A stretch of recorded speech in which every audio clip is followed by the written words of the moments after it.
दोस्तों नमस्कार, स्वागत है आपका फेल स्टडी मंत्रा यूट्यूब चैनल पे। लेखपाल भर्ती में अब आगे क्या रणनीति होनी चाहिए आप अपना भी रहे होंगे, और जो लोग रणनीति बना रहे हैं वो बना रहे होंगे। लेकिन मेरे कुछ सुझाव हैं, अगर आप मानना चाहो तो। कोई ये नहीं है कि कंपल्सन नहीं है आप पर, लेकिन मैं चाहता हूँ इस भर्ती में जल्दी से जल्दी आपको ज्वाइनिंग मिले। उसके लिए कुछ कदम हमको उठाने पड़ेंगे, और कई बार मैंने 2-3 बार मैंने वीडियो बना दिया, और ये चीज़ हमको करनी ही पड़ेगी अपनी जीत सुनिश्चित करने के लिए। देखो, सबसे पहला कदम ये होना चाहिए कि अगर जीत चाहिए तो जैसे हम देख रहे हैं, या फिर जो ग्रुप वगैरह हैं ये मर्ज नहीं करेंगे किसी कीमत पे। हम जानते हैं इस चीज़ के लिए कोई व्यक्ति अपना ग्रुप डिलीट नहीं करेगा, ना कोई मर्ज करेगा।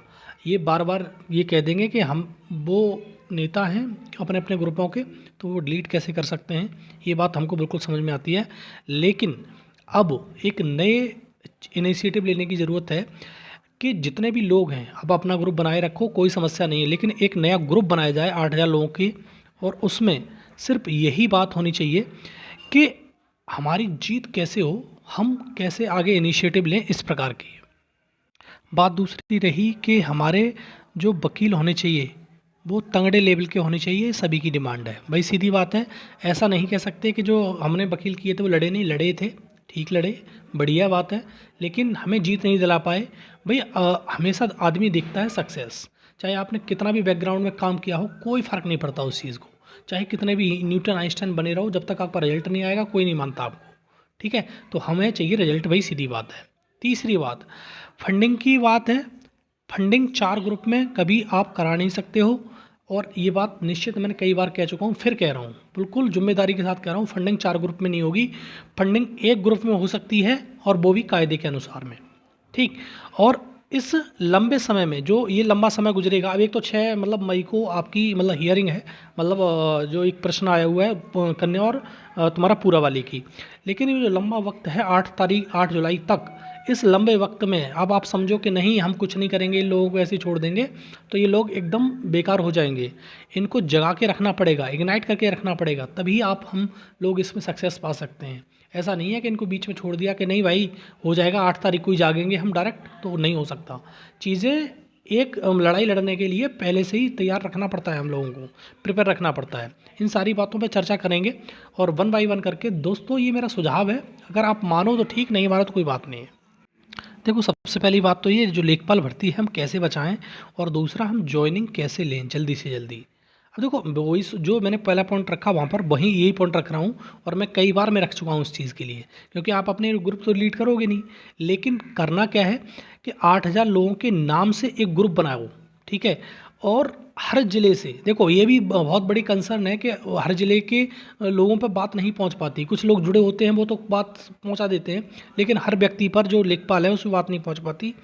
तो कम से कम एक ज़िले से एक व्यक्ति को लेने की कोशिश करो, एडमिन रखो, जो भी आपको जैसा उचित लगे एडमिन मत बनाओ, या कुछ कैसे भी जोड़ना हो उसे जोड़ो, ठीक है। और सारी गतिविधियाँ, जितनी भी गतिविधियाँ हैं इसी ग्रुप के माध्यम से होनी चाहिए, चाहे फिर वो बीसी हो। आप अपना ग्रुप डिलीट नहीं करोगे, ये सबको मालूम है, लेकिन जो गतिविधियाँ होनी चाहिए लेखपाल वाली, वो इसी ग्रुप में बीसी होनी चाहिए, किसी अन्य ग्रुप में बीसी नहीं होनी चाहिए। कोई मैसेज कन्वे करना है तो इस ग्रुप से करिए, फंडिंग करवानी है तो इस ग्रुप से करवाइए। और जो कह रहे हैं ना कि फंडिंग नहीं होगी, नहीं होगा, सब कुछ होगा, लेकिन 4 ग्रुप में फंडिंग नहीं करवा सकते आप, ठीक है। फिर 1-2 लाख रुपए मिलेंगे, मतलब 2-3 लाख रुपए जमा कर लेना, और उसे ही फिर विपिन सांघी और मीनाक्षी मैम से लड़ लेना, यही होगा, और कुछ नहीं होने वाला है। और दूसरा, जितने भी पुराने साथी हैं जो काम कर रहे हैं, जो लोगों ने सुप्रीम कोर्ट वगैरह में या हाई कोर्ट वगैरह में देख रेख की है इस भर्ती के बारे में, वो रहें, वो ज़रूरी है रहना। अब उनको निकालोगे तो भाई सीधी बात है कि वो तो भाई इसको काटने की कोशिश करेंगे। तो इसलिए हम चाहते हैं कि वो सब लड़ रहें, कोई दिक्कत नहीं है, हमको कोई समस्या नहीं, लेकिन कुछ लोग नए जोड़े जाएँ। ऐसा नहीं हो सकता कि आप, कुछ लोग कह रहे हैं कि 3-4-5 लोग जुड़ जाएंगे, तो 3-4-5 लोग जुड़ने से काम नहीं चलेगा। कुछ लोग और जोड़िए जो सक्षम हो इस चीज़ के लिए, ठीक है। और मैं ये नहीं कह रहा हूँ कि मेरे को जोड़ो, मैं वैसे भी नहीं जोड़ूंगा। वो कुछ लोग जो सक्षम हैं उनको ज़रूर जोड़िए, इसमें से 4-5 लोग काम नहीं कर पाते।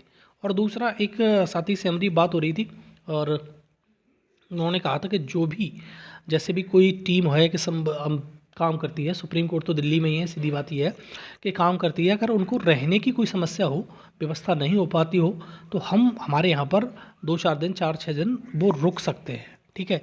और उन्होंने अपना नंबर वगैरह भी दिया है, और कहा कि मुखर्जी नगर में तैयारी कर रहे हैं वो, तो उन्होंने कहा कि हम आश्वासन देते हैं आपको कि अगर कोई भी समस्या हो उनको रहने में, कुछ भी करने में, तो हमारे यहाँ रुकें आराम से, कोई समस्या नहीं है और हम आपकी जो भी हेल्प होगी सब हेल्प करेंगे, पूरी जो आने जाने की सारी चीज़ों की हेल्प हम करने की आश्वासन दे रहे हैं आपको। तो जो टीम सुन रही होगी, मेरी जो टीम बने, वो ऐसा तो है नहीं कि 50 लोग जाएंगे, 4-6 लोग जाते हैं, 5-6-7 लोग जाते हैं, तो वो 2-4 दिन ही रुकेंगे लास्ट में जाके। तो वो अगर व्यवस्था नहीं होती है तो संपर्क करेंगे हम आपसे और वहाँ पर रुकने की व्यवस्था हो जाएगी। ठीक है दोस्तों, अगले बात करते हैं। अब देखो, जो भी कोई व्यक्ति इस भर्ती से रिलेटेड जो काम करता है, वो अगर कोई चीज़ जानकारी रखता है तो सही मैसेज अगर वो कन्वे नहीं कर पाता अपने लोगों के बीच में, जैसे लेखपाल हैं तो उनके बीच में अगर कन्वे नहीं कर पाता तो गलत मैसेज तो सर्कुलेट होगा ही होगा। भाई सीधी बात है, अगर कोई बाग बगीचा है या खेती कर रहे हो तो अगर उसमें बीज नहीं डालोगे मक्का के, ज्वार के या किसी और के, वो पेड़ नहीं उगेंगे तो खरपतवार तो उगेंगे ही उगेंगे, रोक नहीं सकते तुम उसको। बात समझ में आए तो आप मेरे को हाँ करो, नहीं तो इसको नेगलेक्ट करो। अगर आपने कोई भी चीज़ है कि अगर कोई चीज़ नहीं बो, खेत है, फील्ड पड़ा हुआ है, तो उसमें अगर चीज़ें नहीं बोओगे तो खरपतवार तो उगना लाजिम है। अगर आप सही मैसेज कन्वे नहीं कर पाओगे तो गलत मैसेज तो सर्कुलेट होगा ही होगा, रोक नहीं सकते। ठीक है दोस्तों, तो ये चीज़ ज़रूरी है कि लेखपालों के बीच में सही मैसेज जाए, सही जानकारी जाए। इसके लिए एक जिम्मेदार व्यक्ति हो, आप में से कोई ना कोई इस प्रकार का, चाहे टेलीग्राम पे अगर कोई व्यक्ति है तो उसको लिखे, इस प्रकार बताए कि ये है सही बात और ये गलत बात है। और कोई भी एडमिन को इसी प्रकार से, कोई भी एडमिन है फालतू का कमेंट ना करे। जो कमेंट कर देते हैं बाद में दिक्कत होती है, तो उन कमेंटों को थोड़ा सा वेरीफाई करके करें। जो जो भी जिसमें जो ग्रुप वगैरह है वहाँ पर एडमिन बने बैठे हैं तो उनको भी एक हिदायत दी जाए कि फालतू में मैसेज क्यों करते हो, गलत मैसेजिंग चली जाती है, फिर दिक्कत होती है, फिर उसको ओवरकम करने में समस्या हो जाती है। तो ये भी नहीं होना चाहिए। दूसरा, एक जो इशू उठ के आया, जो टेक्निकल इशू वाला, कि वकील दमदार होना चाहिए, इसमें कोई बड़ी बात नहीं है, वकील तो दमदार होना चाहिए अगर विपक्षी पार्टी। अब देखो, ऑर्डर में जो ऑर्डर आया था उस दिन टेक्निकल इशू था और हमको नहीं मालूम कि वो लोग कह रहे थे कि 2 दिन के अंदर इस टेक्निकल इशू को सुधरवा सकते हैं। अगर ऐसा है तो आप भी, जो हमारी जो टीम है जो काम कर रही है, वो क्यों नहीं बार बार, जो अमानुल्लाह सर या हिमा कोहली मैम यही बोलते हैं कि 7,897 लोगों को हार्म नहीं होगा, हम उनको वैसी पोजीशन में रखेंगे, तो आप क्यों नहीं उस ऑर्डर में लिखवा सकते? जब 2 दिन में वो बदलवा सकते हैं तो आप भी तो बदलवा सकते हो। आपको क्या दिक्कत आ रही है? आप अगर इतना सक्षम हैं, आपके लिए आप लोगों ने आगे किया है या आप स्वघोषित हैं, जो भी हैं, तो आप भी तो इस ऑर्डर में इस चीज़ को लिखवा सकते हैं कि फाइनल आपका जुलाई में हो, अगस्त में हो। लेकिन ये 7,897 लोग जो 30 दिसंबर 2023 को सेलेक्ट हो गए हैं, उनको कुछ नहीं होना चाहिए, चाहे जो कुछ हो। क्यों नहीं लिखवा पाते हो? बार बार कह दें। उन्होंने 8 तारीख को ही बोला था, 29 तारीख को ही बोला था कि ये इनको हार्म नहीं होने देंगे हम। तो आप ऑर्डर में लिखवा भी तो सकते हैं हमारे वकील। जब अगर वो उसको ऑर्डर को जो टेक्निकल इश्यू था उसे सुधरवा सकते हैं तो आप नहीं करवा सकते इसको? फिर आप एक्सक्यूज़ दोगे इसके लिए? तो अगर 2 दिन का समय, तो आप भी तो सुधरवा सकते हो इस चीज़ के लिए कि सर हमारा भी करो इस चीज़ के, इस बारे में। तो प्लीज़ समझने की कोशिश करो, इन चीज़ों को मेंशन ज़रूर करवाओ। जो भी, जैसे भी 6 मई को लग रहा है तो वहाँ पर ये चीज़ ज़रूर कोशिश करो कि सर हमारा जो इशू है, हमारा सबसे बड़ा इशू है कि केस तो चल ही रहा है, एसएलपी आपने एक्सेप्ट कर ली, बढ़िया बात है, जो भी है हम नहीं कह रहे, लेकिन 7,897 जो लोग हैं उनको तो बताओ, श्योरिटी करो कि हाँ इनको कुछ नहीं होगा, ऑर्डर में लिखो, जिससे क्या लोगों में थोड़ी जो बेचैनी है, अशांति है, वो कम हो कि भैया ये चीज़ होनी चाहिए। और आप इससे सहमत हो तो बात बताओ मेरे को कमेंट बॉक्स में लिख के ज़रूर। दूसरा, अब बहुत सारे लोग परेशान क्यों हैं? परेशानी का सबसे बड़ा कारण ये है, देखो, कट ऑफ गई बहुत हाई, 83.25, इसमें कोई दो राय नहीं, सब जानते हैं कि इतनी हाई फाई कट ऑफ बहुत मुश्किल होता है इसको बीट कर पाना। और इस कट ऑफ में कम से कम 30 से 40% लोग ऐसे हैं कि एकदम जस्ट कट ऑफ पर हैं, वो तो वैसे ही डरे पड़े हैं। अगर मान लो कि 1% भी इधर उधर हुआ तो उनका क्या होगा? अब 30-40% तो नहीं तो 10-15-20% तो लोग चले ही जाएंगे ना इधर उधर। आप खुद सोचो इस चीज़ के लिए। इसीलिए ऑर्डर में ये लिखवाना ज़रूरी है। 7,897 बार बार कहते हो आप, हर रोज़ कहते हो कि हर बार के हम इनको हार्म नहीं होने देंगे, तो इन चीज़ों को लिखवाना क्यों ज़रूरी नहीं है? अगर वो टेक्निकल इशू वो सुधरवा सकता है तो आप भी तो सुधरवा सकते हो, आप भी तो वहाँ लड़ रहे हो ना। और किसी को बुरा नहीं लगना चाहिए इस बात का। ये तो मैं एक पॉइंट रख रहा हूँ, अपने सुझाव रख रहा हूँ, आपको अच्छा लगता है तो बताइए, अच्छा नहीं लगता तो कोई बात नहीं है। तो ये चीज़ 30 से 40% लोग वैसे ही परेशान हैं, जस्ट कट ऑफ पर हैं, क्योंकि इतनी हाई फाई कट ऑफ गई है, जस्ट कट ऑफ पे बने हुए हैं, या तो 0.25 ज़्यादा है, या 0.50 अंक ज़्यादा है, या आधा एक नंबर ज़्यादा है, उससे ज़्यादा नंबर ज़्यादा नहीं है। 30 से 40% लोगों की बात कर रहा हूँ, तो वो तो वैसे ही बेचारे डरे पड़े हैं। तो ये चीज़ को भी वहाँ पर एक श्योरिटी दिलवाओ। अगर वो श्योरिटी 12 घंटे में दिलवा सकता है, तो आप भी तो दिलवा सकते हो कि भैया इस चीज़ को लिखो, आपने बोला था। अगर उसने वहाँ पर, चलो उन्होंने बोला था कि ये तुम्हारी फर्दर एक्शन नहीं करना है, तो वहाँ पर उसने लिखवा लिया। तो उन्होंने बोला था, 2 बार बोला है, एक बार नहीं 2 बार बोला है अमानुल्लाह ने कि हम इनको मतलब हार्म नहीं होने देंगे। तो आप इस चीज़ को ऑर्डर में लिखवा क्यों नहीं लेते हो?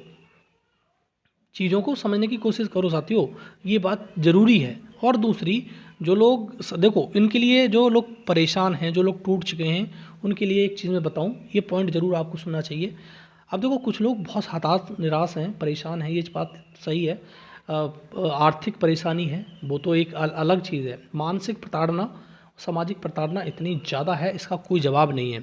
उसके चक्कर में लोग इस भर्ती से कट रहे हैं कि आप छोड़ो यार, इस भर्ती को बहुत हुआ, क्योंकि भर्ती पे डेट मिली जा रही है, उसमें हो कुछ है नहीं रहा है, हम किसी दूसरी अन्य भर्ती की तैयारी करते हैं। तो साथियों, मैं आपको बता दूं, आपसे लगी लगाई जॉब अगर छूटेगी ना, तो आप दूसरी जॉब लेना मुश्किल पड़ जाएगा। आप कहोगे कि आप तो ले लेंगे, लेकिन ले लोगे, लेकिन उसके लिए कम से कम 2 साल चाहिए आपको। चाहे कोई भी जॉब की रिक्रूटमेंट निकले, उसके लिए कम से कम 2 साल चाहिए। अभी यहाँ से 2 साल का इंतज़ार करोगे आप, जो आपकी जॉब लगी पड़ी है उसका मतलब उसको नहीं लोगे, पहले उस जॉब को ले लो। चाहे तो तुम्हारा एसएससी की जॉब ले लो तुम, चाहे कोई भी जॉब निकले, चाहे सीजीएल वगैरह की जो वैकेंसी आएगी 11-12 मतलब जून को, या रेलवे की जो वैकेंसी आ रही है, या कोई टीचर की वैकेंसी आ रही है, टीचिंग की, कोई भी वैकेंसी हो, तुम यूपी+सी की वैकेंसी ले लो। 2 साल से पहले जॉब नहीं ले सकते। तो इस चीज़ को समझो। आप, मैं नहीं कह रहा हूँ कि आप तैयारी नहीं करते, तैयारी अब भी करोगे, तैयारी लगने के बाद लेखपाल की तैयारी तब भी करोगे। लेखपाल कोई अंतिम पड़ाव नहीं है कि जो आपने पा लिया और ख़त्म हो गया, तैयारी करोगे। लेकिन इस जॉब को लो सबसे पहले, इस जॉब को प्रायोरिटी रखो, आप ज़रूर तैयारी करो। लेकिन ये सोचो कि हम तैयारी करके तुरंत जॉब ले लेंगे, ऐसे नहीं होता है। 2 साल से पहले कोई भी भर्ती पूरी नहीं होती है। आप इस बात को समझने की कोशिश करो, अपने दिमाग में डालो, और डीमोटिवेट होने की ज़रूरत नहीं है। डीमोटिवेटेड होते जा रहे हो फालतू में, मतलब इस चीज़ को छोड़ोगे तो भाई बहुत परेशानी हो जाएगी। और दूसरा, एक चीज़ बात बिल्कुल समझ लो स्पष्टता से, जो एसएलपी हैं, अब एसएलपी 2 तो एक्सेप्ट हो गई हैं भाई, सीधी बात है। NH2 वाली है और तुम्हारी एक सोलर वाली है, वो तो एसएलपी आपको लड़नी पड़ी, 8 जुलाई को हो गया है। लेकिन 2 एसएलपी और आ गई हैं, मतलब कन्या की पूरा की, जो 6 मई को है, उसके लिए जो 4 एसएलपी हो गई, एक आध एसएलपी और बची, वो भी आ जाएगी, उसमें कौन सी बड़ी बात है। तो सारी एसएलपी को लिए कम से कम अच्छा वकील के लिए, अच्छा वकील होगा तो 2-3 हियरिंग तो मान के चलो ही चलो, तो कम से कम 40 लाख 50 लाख रुपए चाहिए आपको। और इसके लिए फंडिंग कैसे होगी? फंडिंग में फिर कह रहा हूँ, फंडिंग 4 ग्रुपों में नहीं कर पाओगे तुम। 4 ग्रुपों में वही 2-4 लाख 5 लाख 10 लाख रुपए कर सकते हो, उससे ज़्यादा नहीं कर सकते। और नहीं करके देख लेना आप, और आपने करके देखा भी है, वो इतनी परेशानी आएगी। और फंडिंग 10 बार नहीं, 1 बार होगी, सिर्फ 1 बार कराओ। और मैं फिर कह रहा हूँ, 8,000 में से 4,000 लोग मान के चलो कि एक्टिव हैं। 4,000 लोगों के मतलब जो ग्रुप बनाओ आप, 4,000 लोगों का बना लो, और उसमें ऐसा कोई व्यक्ति नहीं होना चाहिए। देखो, अब बात वो आ जाती है वहाँ पर लौट फिर के कि भैया मैं तो गरीब हूँ, मैं तो नहीं दे पाऊँगा, मेरी आर्थिक स्थिति बेकार है।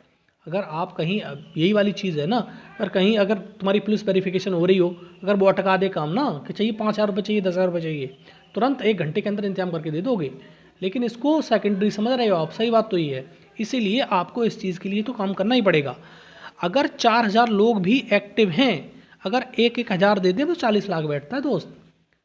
ऐसे ही फंडिंग होगी। और तुम सोचो कि 200 500 200 रुपये दे दिए, किसी ने 300 दे दिए स्वेच्छा से, स्वेच्छा से तो 50 रुपये दूंगा। हकीकत बात यह है, स्वेच्छा कोई मतलब नहीं है इस चीज़ के लिए, कोई झगड़ाता नहीं हो रहा है उसके लिए, स्वेच्छा से दान दे दो इस चीज़ में। ये आपकी भर्ती की बात है, आपकी ज़िंदगी की बात है, तो ऐसा ही करना पड़ेगा, तभी कुछ होगा। और फिर मैं एम्फेसाइज करके बोल रहा हूँ, एक ग्रुप में हो सकता है, 4 ग्रुप में नहीं होगा, चाहे आपको अच्छा लगे चाहे बुरा लगे। और एक ग्रुप आपको नया बनाना ही पड़ेगा, तभी कुछ होगा। और उसी में बीसी करो, और बाद बाकी ग्रुप में आप आराम से, जब भर्ती पूरी हो जाए, अपने अपने ग्रुप चलाते रहना। ग्रुप कोई डिलीट मत मारो, क्योंकि मारोगे भी नहीं तुम, क्योंकि तुम्हारी इच्छा ही नहीं है इस चीज़ के लिए। और अगर 60 लाख रुपए चाहिए तो 1500 का एक डिमांड रखो कि इससे नीचे नहीं आना चाहिए भाई, सीधी बात है। चाहे by hook and by crook कैसे भी करो, हमें कोई लेना देना नहीं है इस चीज़ से लिए, ठीक, और सब करेंगे। ऐसे नहीं है कि लोग 5-5 हज़ार रुपये दे सकते हैं कि एक पर्सन जो बिना सेलेक्ट है, तो सेलेक्ट वाले तो दे ही सकते हैं ना इस चीज़ के लिए। और इस रखना ही पड़ेगा, स्वेच्छा कोई मतलब नहीं है, चाहे कोई लड़की हो लड़का हो कुछ भी हो, कोई मतलब इसके लिए वो नहीं होना चाहिए। ठीक, तो मेरा जो सुझाव है वो ये हैं, आप क्या कहना चाहते हो आप बताइए और कमेंट बॉक्स में ज़रूर लिखिए। जब तक ये चीज़ों को डिस्कस नहीं करेंगे तब तक कुछ नहीं होगा। आप सोचो हम कमेटी बना लेंगे 5 लोग मिलके या 4 लोग मिलके, 2 लोग मिलके, तो उससे ही काम कर लेंगे और ग्रुप भी चलाते रहेंगे, अलग अलग बीसी करते रहेंगे, तो इन चीज़ों से काम नहीं चलेगा दोस्त। सीधी बात ये है, इन चीज़ों से काम चलना होता तो काम चल जाता। अगर आपको अभी जो आपने मतलब हियरिंग करवाई उनमें काम चल गया, अब हियरिंग में काम नहीं चलेगा। फेस वैल्यू वाला वकील चाहिए, बढ़िया वकील चाहिए, तभी आपका कुछ भला हो सकता है, तभी आपका उद्धार हो सकता है। अन्यथा की स्थिति में हम ऐसे ही पिसते रहेंगे, ऐसे ही डेट मिलती रहेगी, बढ़ती रहेगी। और डेट हमने देख ली, 2-2 महीने 2.5 महीने वाली डेट पड़ेगी, तो कहाँ जाएगी भर्ती? 2027 में पहुंच जाएगी, उनको ज़रूरत भी नहीं है। और अगर आप ऐसा नहीं कर पा रहे हो तो छोड़ दो भाई, सीधी इस बात है इसको, वो जैसा फिर सरकारी वकील करेगा कर लेगा। सीधी बात, स्पष्ट बात। ठीक है दोस्तों, आपके क्या विचार हैं आप ज़रूर बताइए कमेंट बॉक्स में लिख के, इज्जत के साथ। ये फालतू की बेइज्जती वाले काम मत करना, क्योंकि फिर मैं भी गाली दूँ और आप भी गाली उसमें दो, क्योंकि मेरे को सहन नहीं होती है चीज़ें सही हों वो बताइए, और आपकी गाली भी सहन कर लूँगा अगर सही होगी तो, और गलत होगी तो बिल्कुल नहीं करूँगा सहन। ठीक है, धन्यवाद।